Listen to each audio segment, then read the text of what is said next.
लोकसभा चुनाव के चौथे चरण के लिए मतदान की तैयारियां पूरी। मतदान केंद्रों पर पोलिंग पार्टियों के पहुंचने का सिलसिला जारी। 9 राज्य और 1 केंद्र शासित प्रदेश की 96 सीटों पर सोमवार को डाले जाएंगे वोट।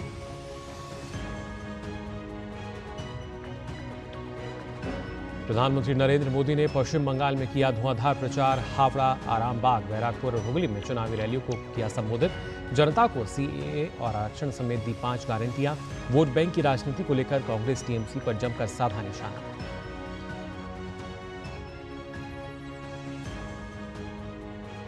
बीजेपी के दिग्गज नेता भी कर रहे हैं ताबड़तोड़ रैलियां। अमित शाह ने उत्तर प्रदेश कौशाम्बी और रायबरेली में जनसभा को किया संबोधित।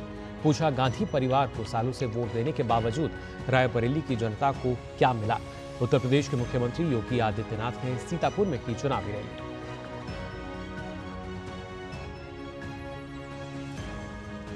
चुनाव प्रचार में विपक्ष के दिग्गज भी झोंक रहे हैं ताकत। कांग्रेस महासचिव प्रियंका गांधी रायबरेली में कर रही हैं चुनाव प्रचार। कांग्रेस अध्यक्ष मल्लिकार्जुन खड़गे ने महाराष्ट्र के धुले में जनसभा को किया संबोधित। सपा प्रमुख अखिलेश यादव ने यूपी के मोहनलालगंज में की चुनावी रैली।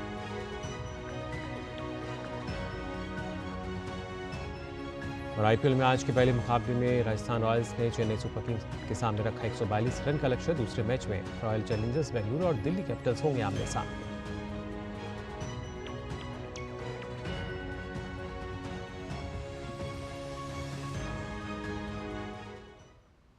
नमस्कार, आप देख रहे हैं डीडी न्यूज। मैं हूं मुकुल शर्मा और आइए बुलेटिन में सबसे पहले बात करते हैं 24 की चुनौती की।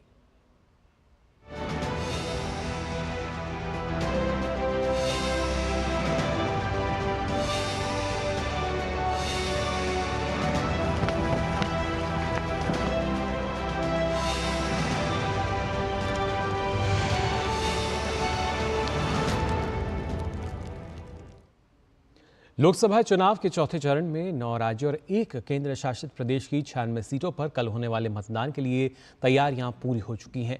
पोलिंग पार्टियों के मतदान केंद्र पर पहुंचने का सिलसिला भी जारी है। इस चरण में केंद्रीय मंत्री अर्जुन मुंडा, गिरिराज सिंह, जी किशन रेड्डी के अलावा कांग्रेस नेता अधीर रंजन चौधरी और सपा प्रमुख अखिलेश यादव समेत कई दिग्गजों की किस्मत का फैसला होना है। देखिए हमारी इस पर एक खास रिपोर्ट।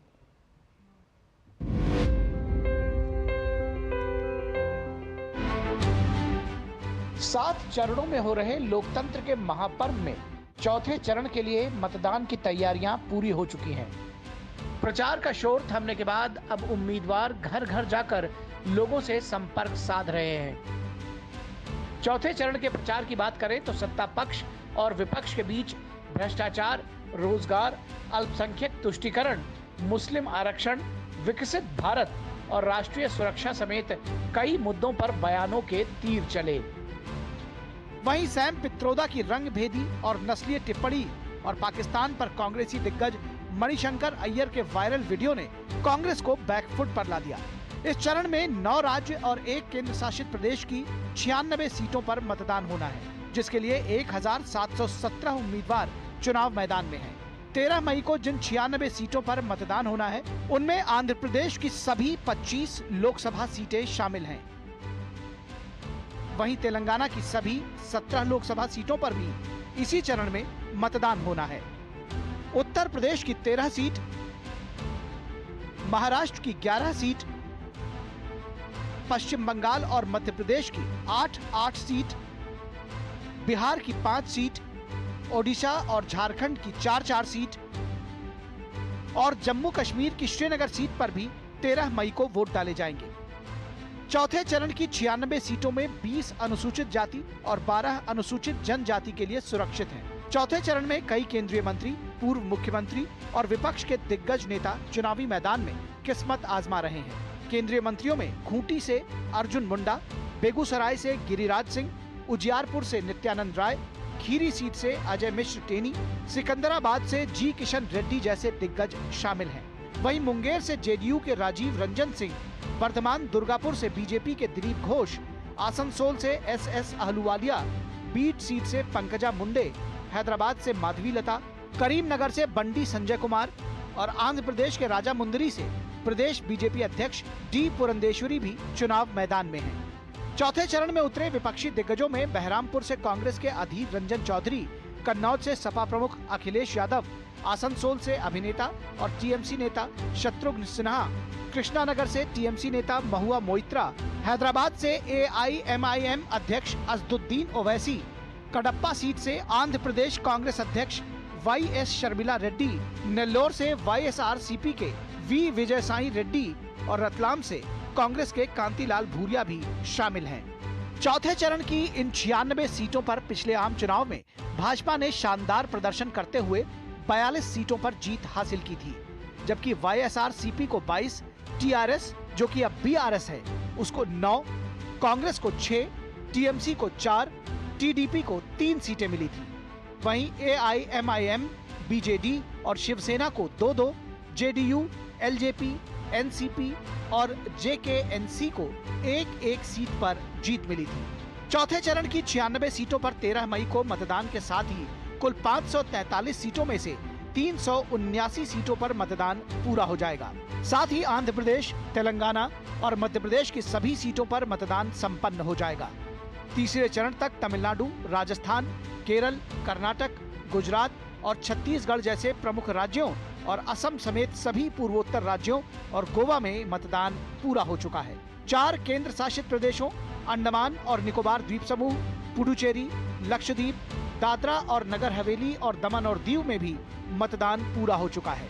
बीते 3 चरणों के चुनाव में पहले चरण में मतदान प्रतिशत 66.1 रहा है, जबकि दूसरे चरण में ये 68.8% और तीसरे चरण में 65.68% दर्ज किया गया। इस बार लोकसभा चुनाव 7 चरणों में हो रहा है और नतीजों का ऐलान 4 जून को होगा। जनादेश डेस्क, डीडी न्यूज।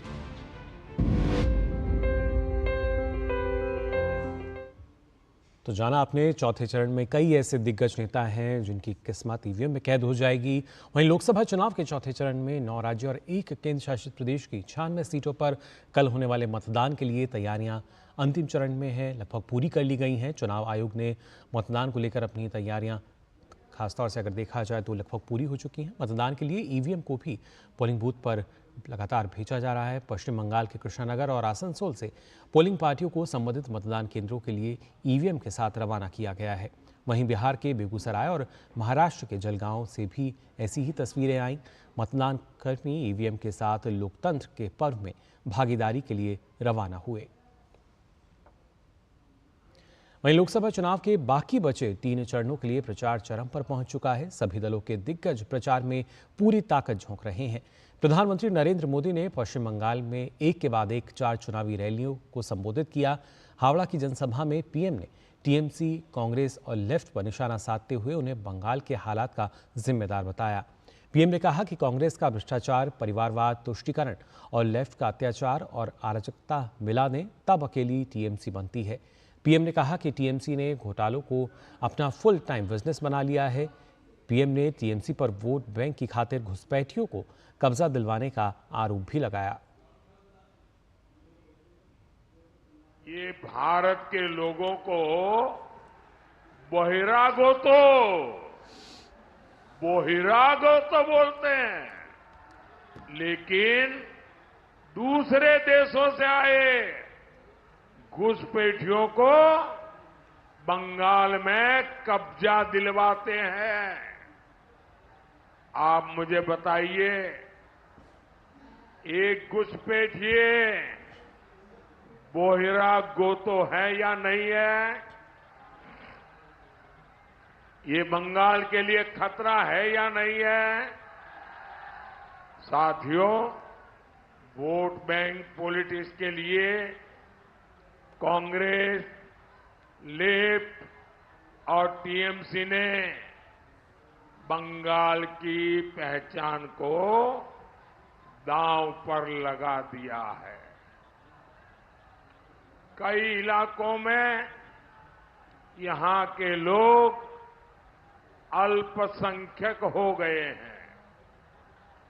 टीएमसी के एमएलए खुलेआम हिंदुओं को धमकी देते हैं।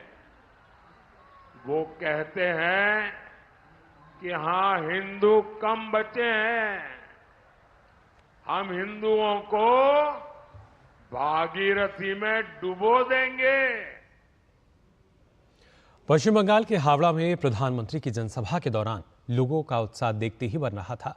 बहुत से युवा पीएम की तस्वीरें साथ लाए थे। पीएम ने उनके इस प्रेम के प्रति आभार व्यक्त किया। इस अवसर पर बहुत से युवा भावुक भी नजर आए। बेटी, आप हाथ नीचे करो, मैं आखिर में इसको ले लूंगा आपसे। आप हाथ नीचे करो, मैंने देख लिया है। आप बड़े प्यार से चित्र बना के लाई हो, मेरी टीम आकर के ले लेगी। बेटा रोना मत, रोना मत बेटा, बस मुझे मिल जाएगा बेटा, मैं ले लूंगा।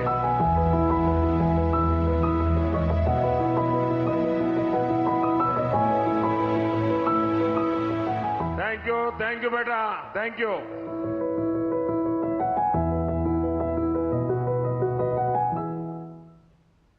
तो लोगों का एक अलग ही स्नेह जो है वो नजर आता है। वहीं हावड़ा, हुगली और आरामबाग की रैली से पहले प्रधानमंत्री नरेंद्र मोदी ने पश्चिम बंगाल के बैरकपुर में भाजपा की विशाल जनसभा को संबोधित किया।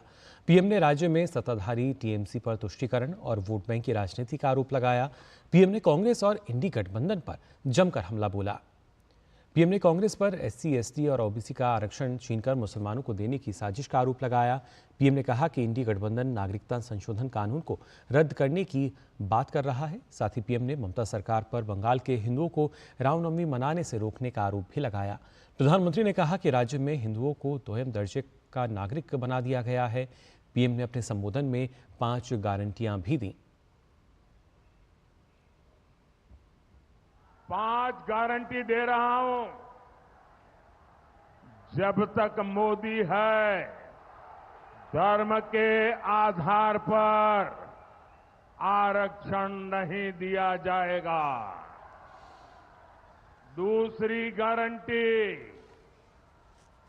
जब तक मोदी है, एससी, एसटी, ओबीसी का आरक्षण कोई खत्म नहीं कर पाएगा। तीसरी गारंटी, जब तक मोदी है, रामनवमी मनाने से,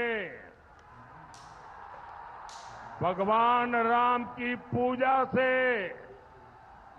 कोई आपको रोक नहीं पाएगा।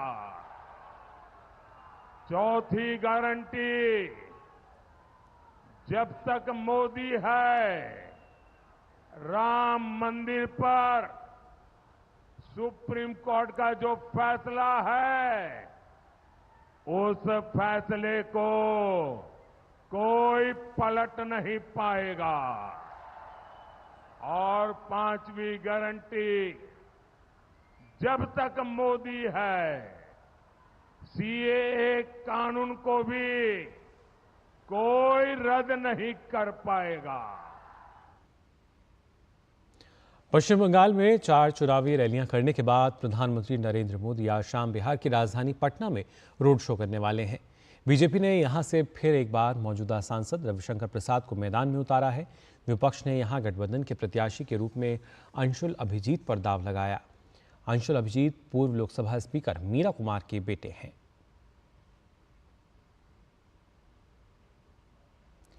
और डीडी न्यूज पर खबरों का सिलसिला लगातार जारी रहेगा, लेकिन बुलेटिन में फिलहाल हम यहां रुक रहे हैं एक छोटे से ब्रेक के लिए। जल्द हाजिर होते हैं।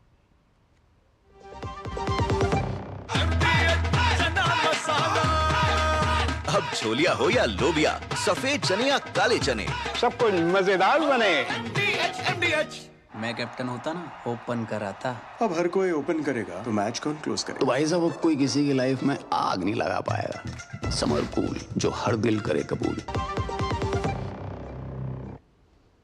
ब्रेक के बाद आप सभी का एक बार फिर स्वागत डीडी न्यूज पर। खबरों में आगे बढ़ते हैं। मध्य प्रदेश में लोकसभा चुनाव के चौथे चरण में जिन 8 सीटों के लिए मतदान होना है, उसमें रतलाम लोकसभा सीट भी शामिल है।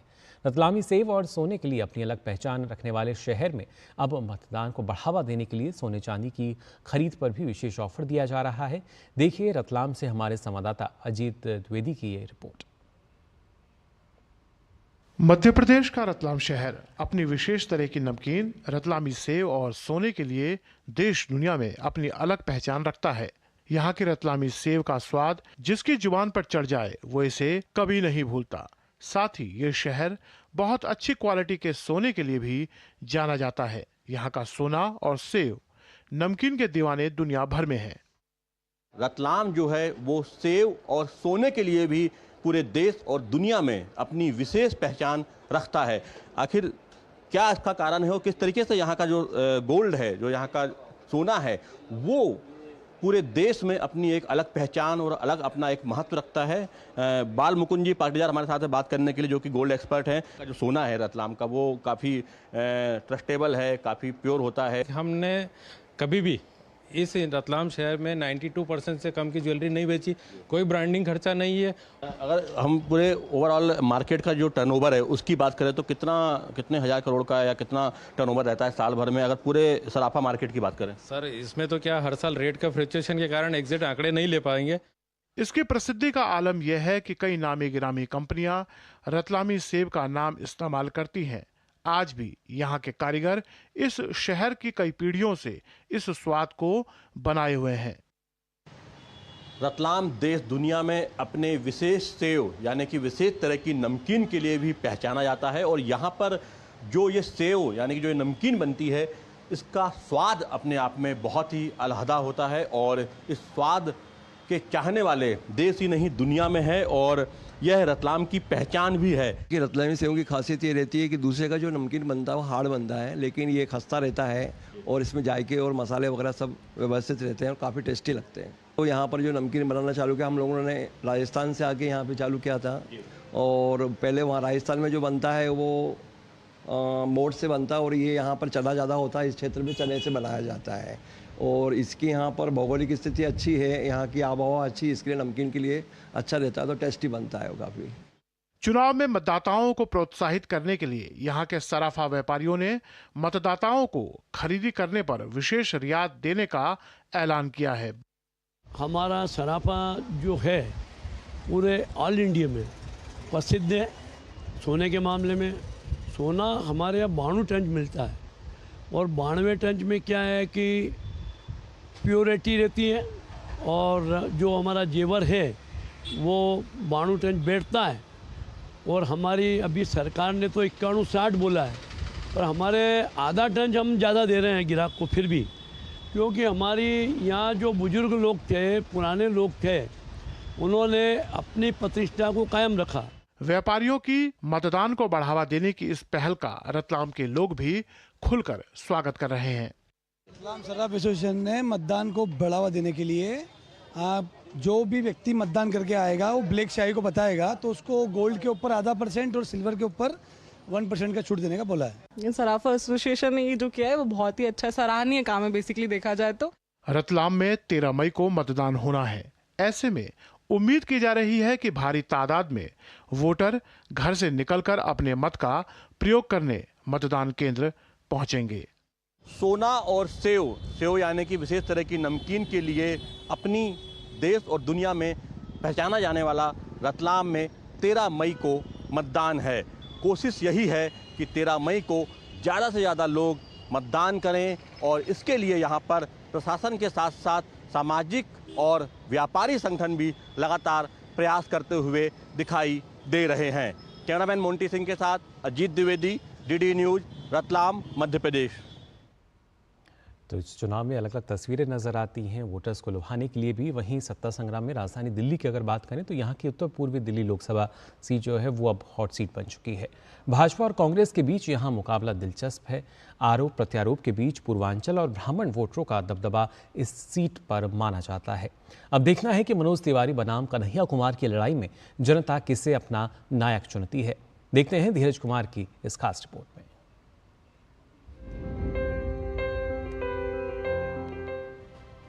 देश की सबसे घनी बसावट वाले उत्तर पूर्वी दिल्ली संसदीय क्षेत्र में लोगों की जिंदगी ठहरी हुई है। मुकुंदपुर में भारी ट्रैफिक में दम घुटता है तो कई इलाके सड़क, पानी, सीवेज की बाट जो रहे हैं। आम आदमी पार्टी के समर्थन से चुनावी मैदान में उतरे कांग्रेस के कन्हैया कुमार ने अनधिकृत कॉलोनियों के विकास, ट्रैफिक और डीडीए की अनदेखी को प्रमुख चुनावी मुद्दा बनाया है। खासकर युवाओं को जोशीले भाषणों से लामबंद करने में जुटे हैं कन्हैया कुमार। इस क्षेत्र के लोगों की दो बड़ी समस्याएं हैं। पहली समस्या ये है कि डीडीए की मनमानी चल रही है। डीडीए जो है कभी भी किसी का भी घर तोड़ देती है ये बोल करके कि ये अवैध कॉलोनी है। जो घर तोड़ती नहीं है उसको अंधेरे में रखती है। जो है एनओसी देने के नाम पर जो है लोगों को बिजली का कनेक्शन नहीं मिलता है। सड़कें जहाँ पे टूटी हुई हैं वहाँ पर एनओसी नहीं दिया जाता है। भाजपा प्रत्याशी मनोज तिवारी ने यमुना नदी पर तैयार सिग्नेचर ब्रिज, मुकुंदपुर तक मेट्रो स्टेशन, चौड़ी सड़कों के निर्माण को इलाके का विकास गिनाते हैं। तिवारी कहते हैं कि विरोधी दलों ने कॉलोनियों की तरफ बढ़ रहे सड़कों पर गड्ढे खोदकर विकास में बाधा पहुंचाई है, इसलिए जनता परेशान हुई है। तिवारी को पूर्वांचल, ब्राह्मण समेत कई तबकों का जोरदार समर्थन मिल रहा है। जो भी हमारे बुराड़ी का पीएम उदय योजना के अंतर्गत घर आते हैं, किसी को भी डीडीए की एनओसी की आवश्यकता नहीं है।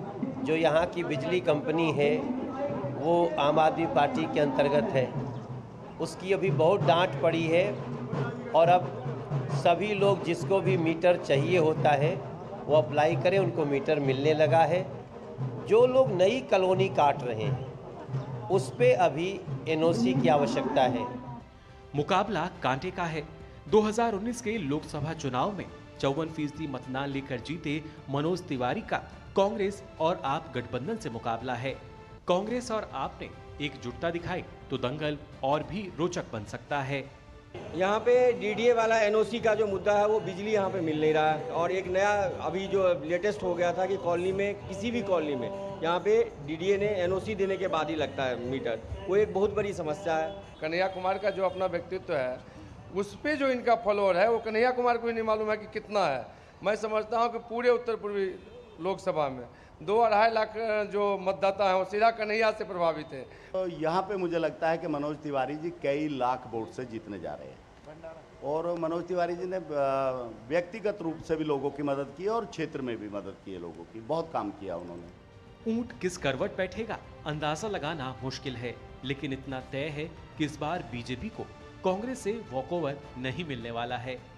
उत्तर पूर्वी लोकसभा क्षेत्र में चुनावी घमासान जारी है। एक तरफ 2 बार के सांसद भोजपुरी कलाकार मनोज तिवारी हैं जो भाजपा प्रत्याशी हैं, तो दूसरी तरफ कांग्रेस की तरफ से युवा प्रत्याशी कन्हैया कुमार हैं। अब देखना होगा कि इस बार के मतदान में दोनों प्रत्याशियों में से कौन सा प्रत्याशी अधिक से अधिक युवाओं को, महिलाओं को अपनी तरफ खींच पाते हैं।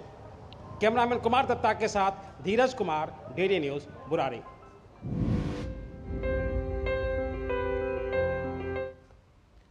तो इन लोकसभा चुनाव में कई ऐसी सीटें हैं जिन पे जो मुकाबला है वो काफ़ी दिलचस्प नज़र आता है, और इसके परिणाम जो है ज़ाहिर तौर पर 4 जून को सबके सामने होंगे। फिलहाल बुलेटिन में हम यहाँ रुक रहे हैं, और छोटे से ब्रेक के लिए जल्द हाजिर होते हैं।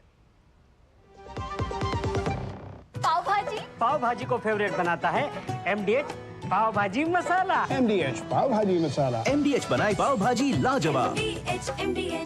शुक्ला बता रहा था आपके बाबूजी ने जायदाद का कुछ हिस्सा नौकर के नाम कर दिया। अब नौकर हर काम अपना घर समझ के करेगा। समर कूल, जो हर दिल करे कबूल। ब्रेक के बाद आप सभी का एक बार फिर स्वागत डीडी न्यूज़ पर। आइए अब खबरों में आगे बढ़ते हैं। शनिवार को नई दिल्ली में Modi versus Khan market gang पुस्तक का विमोचन किया गया। इस पुस्तक के लेखक दूरदर्शन के वरिष्ठ एंकर अशोक श्रीवास्तव हैं। नई दिल्ली के अंबेडकर इंटरनेशनल सेंटर के नालंदा सभागार में आयोजित समारोह की अध्यक्षता वरिष्ठ पत्रकार और इंदिरा गांधी राष्ट्रीय कला केंद्र के अध्यक्ष राम बहादुर राय ने की। राज्यसभा सदस्य सुधांशु त्रिवेदी, मुख्य वक्ता और नेता आचार्य प्रमोद कृष्णम बतौर मुख्य अतिथि समारोह में शामिल हुए। राज्यसभा सदस्य और भाजपा प्रवक्ता सुधांशु त्रिवेदी ने अपने संबोधन में इशारों में गांधी परिवार पर तीखा हमला बोला। पूर्व कांग्रेस नेता आचार्य प्रमोद कृष्णम ने इस अवसर पर कहा कि पुस्तक का शीर्षक लेखक के साहस को दर्शाता है। मुझे याद है 2013 जुलाई का महीना था। वर्तमान रक्षा मंत्री और तत्कालीन भाजपा अध्यक्ष राजनाथ सिंह जी के नेतृत्व में हम लोग का एक प्रतिनिधिमंडल अमेरिका गया था, और उस समय हम लोग बहुत उसमें कई कमेटीज के चेयरमैन से, सेनेटर से, थिंक टैंक से, सेनेट के चेयरमैन से मिले। तो उन्होंने बात एक्सेप्ट की थी कि उनको लगता है कि they were carried away by a certain lobby, और उनसे असेसमेंट में गलती हो गई। उसके बाद साहब एक अलग प्रकार का नैरेटिव आया मोदी जी के खिलाफ, उल्टी सीधी बातें, अपशब्दों का प्रयोग और जाति सूचक शब्दों का प्रयोग, और फिर बोटी बोटी काट डालने तक आया और 2014 में सरकार बन गई। अब सोचिए इसके बाद फिर अवार्ड वापसी का दौर आया, मतलब देखिए हार नहीं मानी, वो खान मार्केट वाले लगे रहे। उसके बाद 2014 से लेकर 18 तक उनके कोई आरजुओं में चमक में कमी नहीं आई। वो हर हार के बाद सोचते रहे शायद इसके आगे कुछ होगा, इसके आगे कुछ होगा। और बात पश्चिम बंगाल की करें तो यहाँ के संदेशखाली में महिला आंदोलन को अपमानित करने वाले कथित फर्जी वीडियो फैलाने पर संदेशखाली के गुस्साए ग्रामीणों ने टीएमसी कार्यकर्ताओं के बीच झड़प देखने को मिली है, जिसमें कुछ लोगों के जख्मी होने की भी खबर है।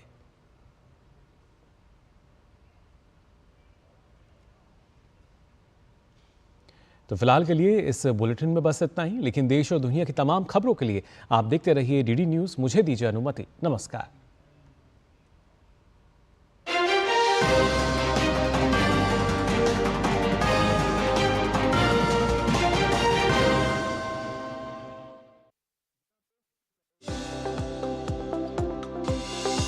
लोकसभा चुनाव में कोई भी नागरिक अपने अधिकार से वंचित न रहे, इसके लिए चुनाव आयोग ने व्यापक इंतजाम किए हैं। चुनाव आयोग ने खास तौर पर दिव्यांगजनों और वरिष्ठ नागरिकों के लिए कुछ दिशा निर्देश जारी किए हैं, जिससे कि वह आसानी से मतदान कर सके। दिव्यांगजनों और वरिष्ठ नागरिकों के लिए मतदान केंद्र भूतल पर उपलब्ध होंगे और उन्हें अलग से कतार व प्राथमिकता दी जाएगी।